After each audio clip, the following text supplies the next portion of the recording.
The relationship between the United States and Venezuela has undergone a dramatic transformation over the past 2 decades.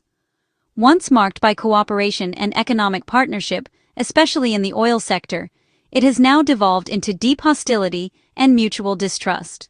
The two countries, once trading partners, now find themselves on opposite sides of a bitter political divide, with diplomatic ties at their lowest point in years. Washington has refused to recognize Nicolas Maduro as Venezuela's legitimate president, citing widespread concerns over human rights abuses, the suppression of political opposition, and allegations of fraudulent elections. This stance has been echoed by several other Western nations, further isolating Maduro's government on the international stage. In response, the U.S. has imposed a series of tough economic sanctions, targeting Venezuela's vital oil industry and restricting access to international financial markets. These measures have contributed to a severe economic crisis, leading to widespread shortages of food, medicine, and basic goods, and forcing millions of Venezuelans to flee the country in search of a better life. At the same time, the U.S. has thrown its support behind opposition leaders like Juan Guaidó, recognizing him as the interim president and providing diplomatic and financial backing to the opposition movement. This has further deepened the political crisis within Venezuela. Despite mounting international pressure, Nicolas Maduro has managed to hold on to power, thanks largely to the loyalty of the Venezuelan military and the support of powerful allies such as Russia and China. This has created a tense and dangerous stalemate, with neither side willing to back down. President Trump, during his time in office, adopted a hardline approach toward Venezuela, increasing sanctions and hinting that all options, including military intervention, were on the table. His administration ramped up diplomatic and economic pressure in an effort to force Maduro from power. The recent buildup of U.S. military forces in the Caribbean Sea has only heightened tensions, fueling fears of a possible direct conflict between the two nations. The presence of warships and military aircraft so close to Venezuelan territory has raised alarm bells throughout the region. To truly understand the gravity of the situation, it's important to examine not only President Trump's public statements and military maneuvers, but also the responses from the Venezuelan government and neighboring countries, who are watching events unfold with growing concern. The stakes could not be higher. The outcome of this standoff will have far-reaching consequences for peace, stability, and democracy across the Americas, making it a critical issue for the entire region. In a November 2025 interview, President Trump was asked if the U.S. would go to war with Venezuela. "I doubt it. I don't think so," he replied, downplaying the risk but leaving the door open. Trump quickly warned that Maduro's days were numbered, signaling regime change remains the goal. This mix of reassurance and threat is classic Trump, keeping adversaries guessing. When pressed on military plans, he refused to elaborate, citing strategic ambiguity as an advantage. This forces Maduro to prepare for multiple scenarios, increasing internal pressure. The interview's context, Trump's first with Paramount after a lawsuit, added intrigue, but the real takeaway was his mixed message. The world is left to wonder, is the U.S. preparing for war or just turning up the heat? In the months before Trump's interview, the U.S. staged its largest military buildup in the Caribbean in decades. This unprecedented mobilization saw a significant increase in naval and air assets in the region, signaling a robust show of force. Warships, fighter jets, B-52 bombers, Marines, drones, and the world's largest aircraft carrier were deployed near Venezuela. The sheer scale of this deployment was unlike anything seen in recent history, raising eyebrows and questions globally. Officially, the operation targets drug trafficking, a long-standing U.S. concern in the region.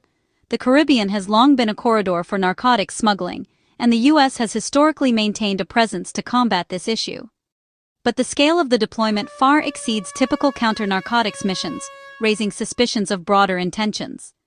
The presence of such a formidable force suggests that there might be other strategic objectives at play. Critics argue that such overwhelming force points to regime change, not just drug interdiction. The political climate in Venezuela has been tense, and many believe the U.S. might be leveraging its military might to influence the situation. The presence of strategic bombers and a carrier strike group sends a clear message. The U.S. is ready to act. This show of strength is not just about deterrence, but also about demonstrating capability and readiness. Allies and adversaries alike are watching closely, as the true purpose of this show of force remains in question. The international community is keenly observing these developments, trying to decipher the U.S.'s next move. The real target may not be smugglers, but the Maduro government itself. As tensions escalate, the world watches to see if this military buildup will lead to a significant geopolitical shift in the region. Many believe the U.S. military buildup is about ousting Maduro, not just stopping drugs. Since September 2025, U.S. forces have struck vessels in the Caribbean and Pacific, killing dozens, actions labeled as counter-narcotics, but with little evidence provided.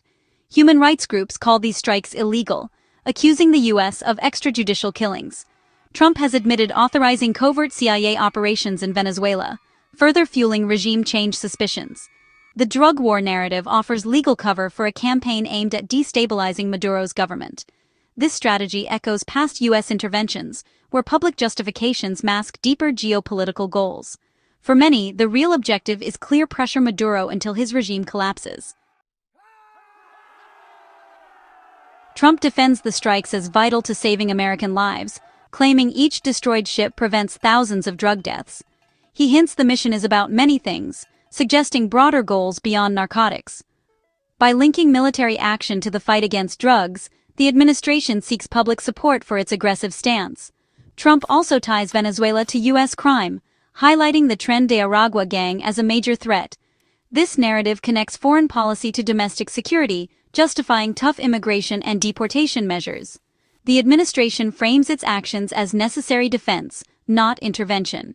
By painting Maduro and criminal groups as existential threats, Trump aims to rally support for his policies. The message, harsh measures are justified to protect America from dangers abroad. Maduro has strongly condemned recent U.S. actions, denouncing them as a deliberate pretext for war. He has used the growing military buildup and external threats to rally domestic support, portraying Venezuela as a nation under siege. In speeches, Maduro frames the crisis as a struggle for sovereignty, urging citizens to unite against what he calls foreign aggression. The government's messaging has intensified, with state media amplifying claims of an impending invasion and calling for national resistance. Neighboring countries, especially Colombia, have voiced alarm, warning that the U.S. is not simply targeting Maduro's government, but is seeking to reassert dominance over the entire Latin American region. Colombian officials have tightened border security and called for regional dialogue, fearing that instability could spill across borders and ignite wider conflict. Regional suspicion of U.S. interventionism runs deep, rooted in a long history of foreign involvement in Latin American affairs. Many citizens and leaders are wary of a return to old patterns, recalling past interventions that led to instability and suffering. Protests have erupted in several countries, with demonstrators demanding respect for national sovereignty. Legal experts and human rights groups have stepped forward to question the legality of U.S. strikes, labeling them as extrajudicial actions that set dangerous precedents. Organizations like Amnesty International and Human Rights Watch warn that such moves undermine international law and could escalate violence, putting civilians at risk. International forums, including the United Nations and the Organization of American States, have amplified these concerns. Heated debates and urgent meetings have increased diplomatic pressure on Washington, with many countries demanding restraint and adherence to international norms. Russia and China, key allies of Maduro, have condemned the U.S. moves as acts of unilateral aggression. Both nations have pledged support to Venezuela, warning that outside interference could destabilize the region and raise the stakes of the conflict to a global level. Their involvement has transformed the crisis into a high-stakes proxy struggle between global powers, with each side maneuvering for influence and leverage on the world stage. The U.S. now faces mounting condemnation, growing concern, and sharp legal criticism from the international community, deepening its diplomatic isolation and complicating efforts to resolve the crisis. As tensions escalate and the world watches closely, the path forward remains uncertain, with no easy resolution in sight and the risk of broader conflict looming ever larger. In the same interview, Trump called for the U.S. to resume nuclear weapons testing, a major policy shift. The U.S. hasn't tested since 1992 and is bound by the Comprehensive Nuclear Test Ban Treaty. Trump claims rivals like Russia and China are testing, though evidence is lacking. Experts warn U.S. testing could collapse the treaty and spark a new arms race.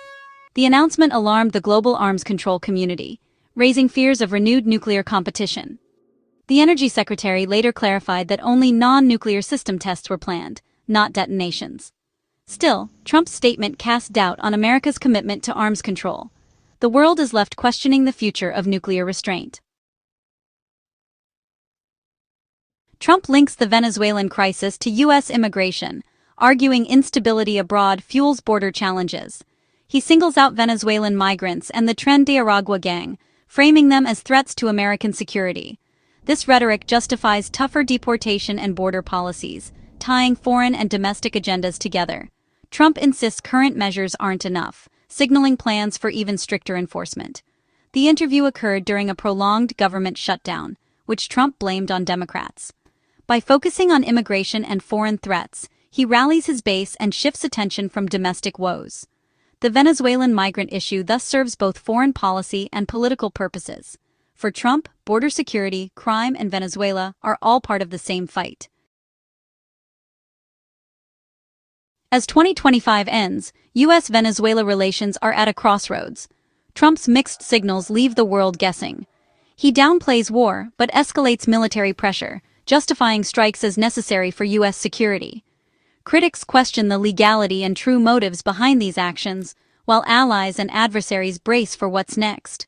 Maduro faces intense external and internal pressure, relying on his military and foreign allies to survive. The U.S. strategy aims to push Venezuela to a breaking point, hoping for regime collapse. Trump's ambiguous approach keeps options open, from continued pressure to possible escalation. The massive U.S. military presence is a constant reminder of American power. The future of Venezuela and regional stability now depends on the next moves in this high-stakes standoff.